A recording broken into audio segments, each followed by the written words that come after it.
Hi, I'm Boni Kapoor.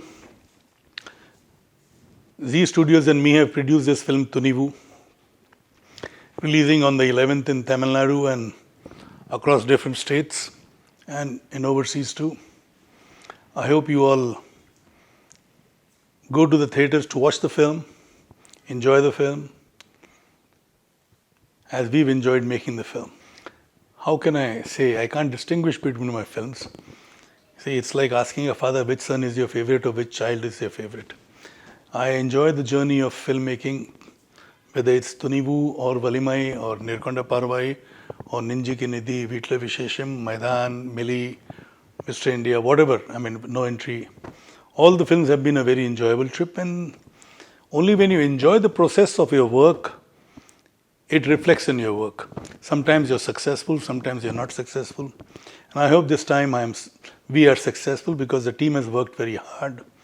Ajit has given his best, Vinod has given his best, Gibran has given his best, the supporting actor Manju Warrior has looked very glamorous and done her best.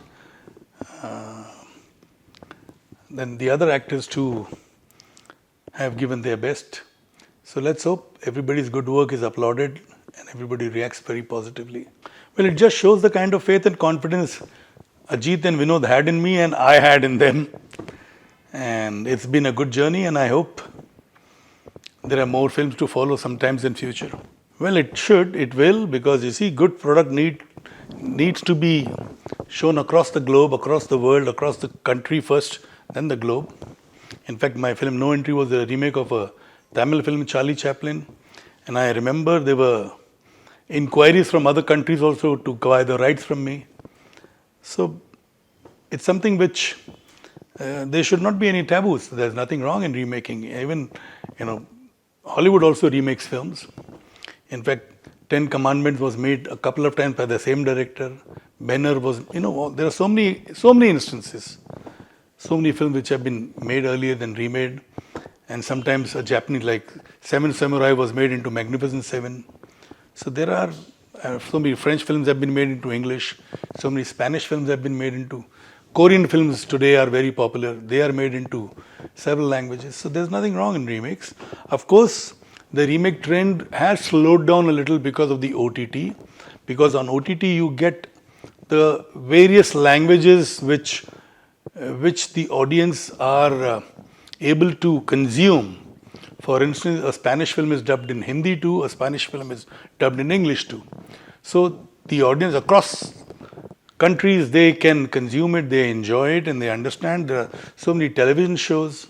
Like there is one television show from Turkey, Etragul, which has about 560 episodes, and I've seen all the 560 episodes, and that has been dubbed in several languages. It's about the rise of Ottoman Empire. Very interesting, very well shot. Similarly, there are so many other, like Money Heist has been dubbed in so many languages. Various shows have been dubbed. The Loudest Voice is something which I enjoyed. So, various shows, even Indian shows.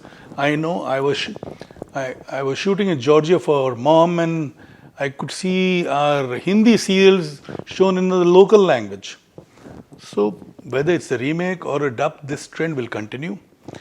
Remake perhaps will slow down a little, but it will not die off. Like Drishyam was made originally in Malayalam. It was made in Telugu, and both the versions were released on OTT platform.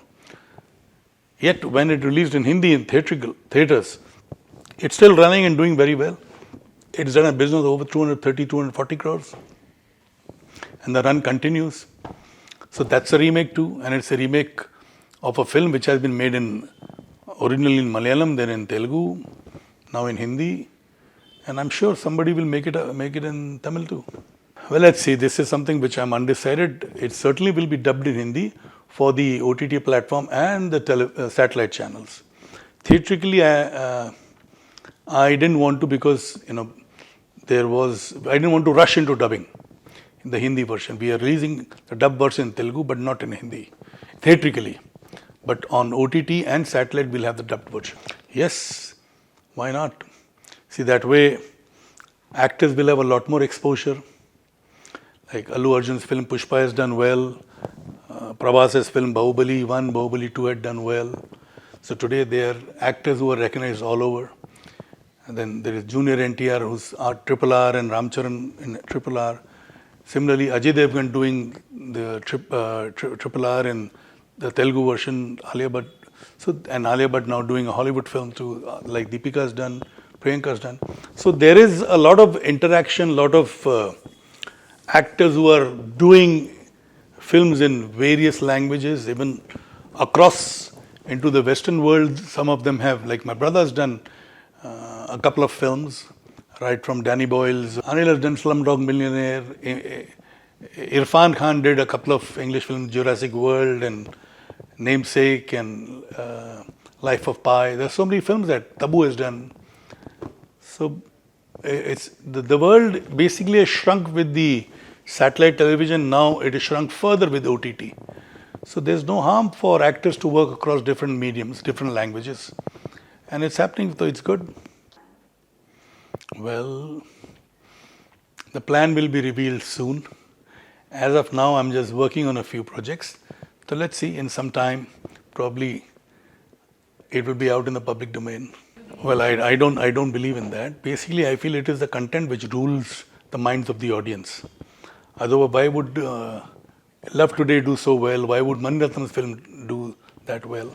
And in the past also, several films have done well without known actors.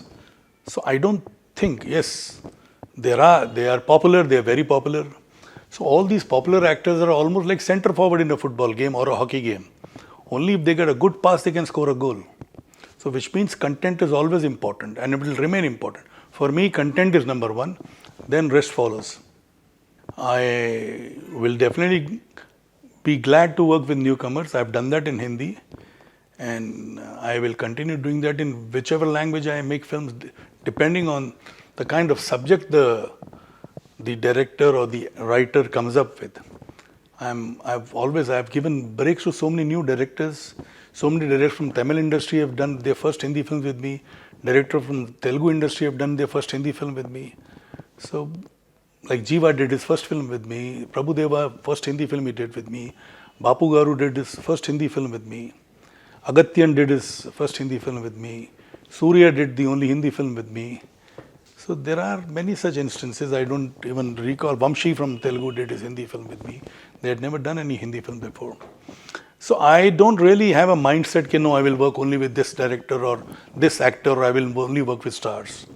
I've done films with newcomers too, or upcoming actors too. And I will continue. That's something, the subject has got to appeal. For me, it is subject which matters the most. Sometimes I'm right, sometimes I go wrong. Well, it's a very transparent distribution company and it has impeccable record, and it has today it commands good respect from the exhibitors and they get the best terms. And they have a fantastic business acumen. They know the potential of each area, each theatre. So which is the hallmark of a good distribution company, and that's what Red Giant is. Well, I have posted what I felt. I've expressed myself in the best way I could. I can't be going to rooftops and shouting. I've expressed it on my post. It is for the audience to understand. I leave it to them to understand. And I hope they rightly understand what I meant to express. I was happy, I am happy, and I hope I remain happy even post-release. Well, that's something very personal. I would not like to share anything which is not in public domain. Our relationship is sacred and I want it to remain sacred. Well, I don't have any thoughts on it as of now. Let's see what holds in future, but definitely no biopic. இந்த video உங்களுக்கு பிடிச்சிருந்தா like பண்ணுங்க, comment பண்ணுங்க, share பண்ணுங்க, subscribe பண்ணுங்க.